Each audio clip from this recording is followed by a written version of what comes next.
last episode for this week, so grab your tea, make like, and subscribe. Let's go, buddy! Alright, as usual, let's kick off with the Premier League, starting with Chelsea. Honestly, I don't even know what to say. We said the team's become respectable, with 4 straight wins, and they're closing in on the top teams. He really tightened up, but he just messed with the nerves of his fans and raised their blood pressure unnecessarily, and had a really bad time too. The Blues, who were in great spirits, and Maresca wasn't even in the lineup this time. Even Margio started in a role similar to the one wanted Delap to play, and honestly, the whole lineup was predictable. Honestly, mate, the hope was really bad. Chelsea took the lead in the 4th minute through Garnacho. Like even their bench players started working and scoring nice goals. So we thought, this is going to be a party, and Chelsea will crush Sunderland, because it just doesn't make sense for the team that did nothing against United, who were dead until their match was basically unwinnable. This team couldn't even manage a draw against the world champions' home ground. But you know, Chelsea is just against all logic. And that's exactly what happened. After half an hour, Sunderland equalized, and Chelsea didn't feel any pressure. They acted like the win was already in the bag. Even the substitutions were unusual. Maresca didn't make a change until almost the 60th minute. Chelsea felt like a completely different team compared to the Tottenham game. A scary split personality. Sometimes the team played really aggressively, other times they were totally toothless. Despite having plenty of options on the bench, Chelsea couldn't change the score or make the substitution that would turn things around. The result came from Sunderland's Moroccan substitute, Shamsuddin Talbi. He snatched a last-minute winner for Sunderland in the 93rd minute, earning the Black Cats their first ever win at Chelsea's ground in 12 years. Funny enough, the win followed the same pattern. Chelsea scored within the first 15 minutes. Sunderland equalized around the 30-minute mark. And the winning goal came in the last 10 minutes. This loss dropped Chelsea down to 9th place, pushing them further away from the top spot.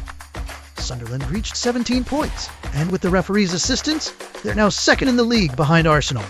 That's their best record in the club's history. This is the worst they've done after 9 Premier League games. Completely baffling and unjustifiable from Chelsea. And this isn't new. We've been seeing the same thing with Chelsea pretty much since they won the Champions League in 2021. There's something seriously wrong at the club overall, and no one knows what it is. Since then, the team hasn't been able to hold a strong form for long, especially in the league. Every time the team gives us hope that they might actually compete for the title, they quickly snatch that hope away.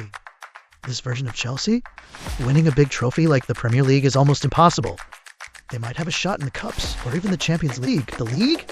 I think that's really tough for this Chelsea version for now.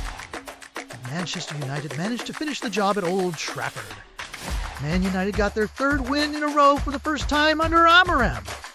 Started to feel confident, putting their foot on the path to competing for the top 4. Yeah, technically and mentally it's still early to say that, but in terms of numbers, it's definitely close, so talking about it is totally fair. And even though Amorim changed up the team a bit, they still managed to beat Liverpool last week. Lynn Euro came on as a substitute for Maguire, who was taken off due to some discomfort. And Sisqo started as the main striker instead of Mason Mount. Things really kicked off. The team had a fiery start at Old Trafford, scoring 2 quick goals to the rhythm of a Brazilian samba song. The first goal was from Matheus Cunha, assisted by Casemiro, who actually came back to help set up the second goal too. In the second half, the guy who's shaping up to be Man United's player of the season, Mohammed, really showed up. The calm, skill, quality, and personality this kid has, unbelievable! The third goal was fantastic, assisted by Sisqo, who, by the way, has a great connection with Mobuimo. He was doing a good job, trying to blend in with the team so he wouldn't feel out of place. He joined the group and gradually started to adapt. United was playing well until the 74th minute when a surprise goal came from former United player Danny Welbeck with a direct free kick, making the Manchester fans start to worry again. United fans have been burned before. They know better than to get their hopes up too soon. And sure enough, in stoppage time, Brighton scored their second goal from a corner. And everyone thought, that's it! A draw is coming, and this great match is going to end in disappointment. But the guy with the fighting spirit, Mobimo, was giving it his all. They end a streak of 4 games without a loss. and stopped 3 seasons of defeats at Old Trafford. To show you how significant this win is, Brighton had won 6 of their last 7 Premier League matches against United before this game, while United had only 1 win. This victory breaks a lot of negative patterns and adds to the very positive momentum the team is currently enjoying. Looking ahead to next week's match against Nottingham Forest, led by Sir Sean Dyche, it's an important and impressive win for United. The only downside was the 2 goals they conceded.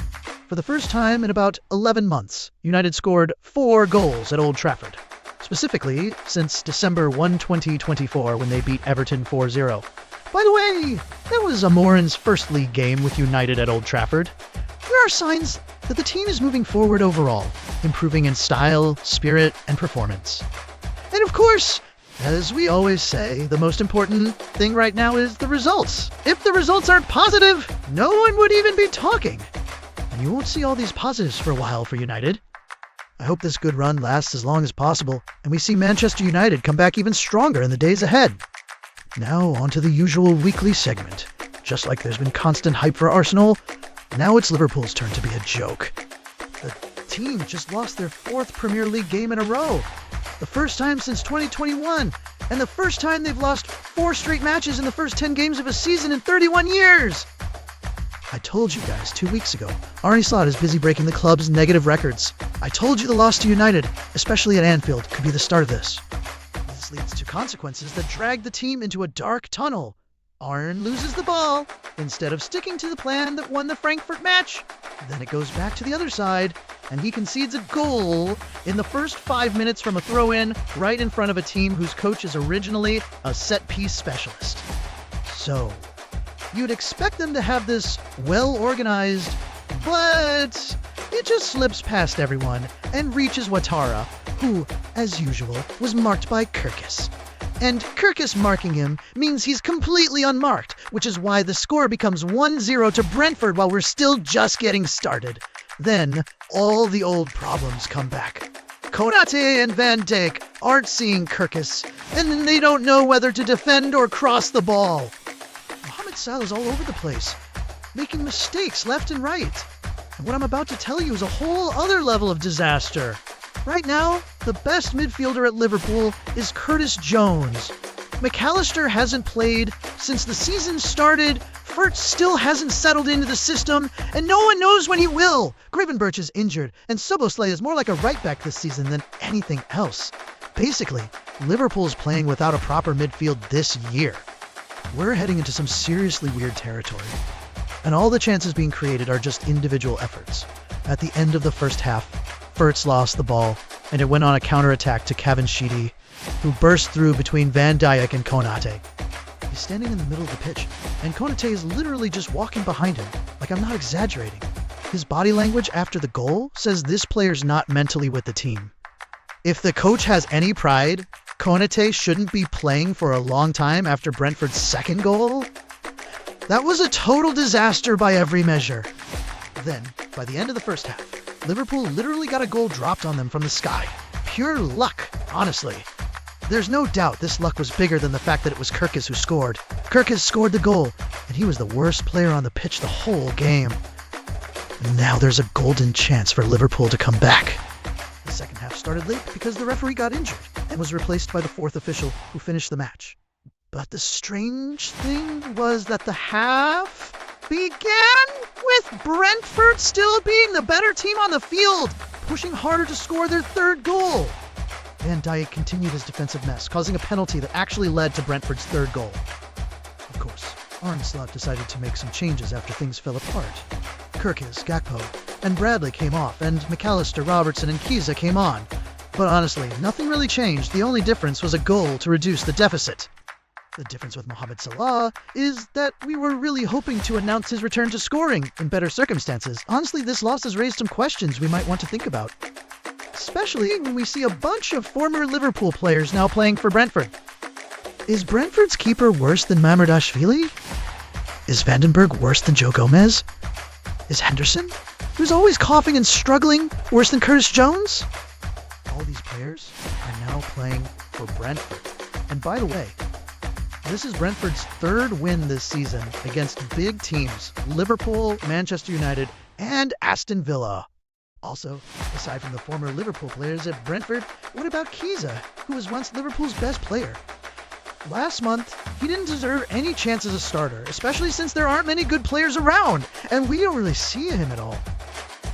Also, the 4-4-2 formation that outplayed the team against Frankfurt is worse than the 4-2-3-1 Liverpool's been using in their last 4 league games.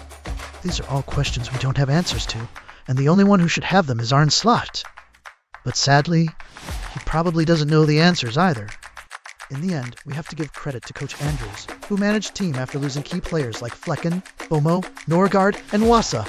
And he rebuilt a strong, cohesive system, unlike Brentford. Everyone expected them to be the first team relegated to the championship, but now they're sitting in the top half of the table. They've also got a chance to progress in the League Cup when they face Grimsby midweek. The same team that knocked out Manchester United. Meanwhile, Liverpool's up against their bogey team, Crystal Palace, who took the Community Shield off them and ended their Premier League lead. Palace could even knock them out of the League Cup, making Liverpool's domestic season look pretty bleak. So, let's see if Arne Slot can figure something out, or if he'll keep stubbornly digging his heels in until he ends up getting sacked. Tough luck, Liverpool fans. Alright, let's talk about Arsenal's win and Manchester City's loss. Let's just quickly cover both games because, honestly, I didn't really watch either match. I was flipping between the two during the first half since they were happening at the same time. I also checked out some highlights of the Clasico as soon as it started. So, let's focus more on the results rather than the match details.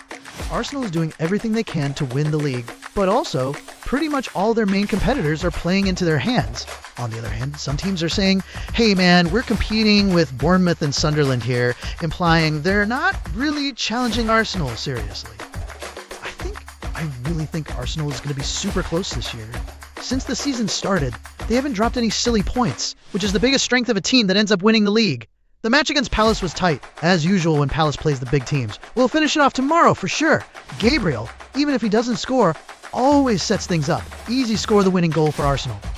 It's clear Arsenal was really close to a second goal. I saw so many chances for them in the second half, including one that hit the crossbar from Gabriel.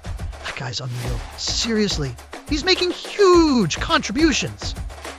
As for City, they slipped up at Aston Villa's stadium, where Villa got their 4th straight league win. Every time City hits a good patch and plays well, they end up dropping points in a game that raises doubts again. This was the first league match this year where Pep Guardiola's team failed to score. Haaland missed a clear chance in the first half, putting it right into Emiliano Martinez's hands. Pau Torres cleared one right off the goal line. He probably doesn't even know how he managed that. Mermush came off the bench and set up the equalizer that Haaland scored, but Mermush was offside, so the goal was disallowed. They had some attacking presence but just couldn't score.